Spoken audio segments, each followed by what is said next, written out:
Huyu mtu akiona shamba halali. Sasa mimi nikaanza kuona hatari.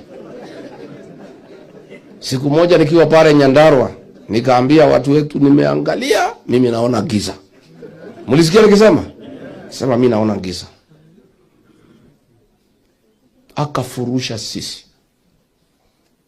Uongozi wake ukaanza ni wizi na kupora mali ya Kenya, vile Uhuru Kenyatta alikuwa ametuambia. Watu wakaanza kulia vile Rais Uhuru Kenyatta alikuwa amesema.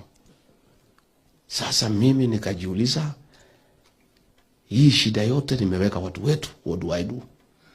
So mimi nikangangana na yeye nikiwa pale. Akijaribu kufuta mtu kasi, mimi nakataa. Akijaribu hii, mimi nakataa. Wabunge yangu wote, maseneta, akawapatia pesa wanipige na wapige jamii. So ikafika kiwango sasa nikaanza kumwambia hapana. Sasa kiliumana wakati ya finance bill.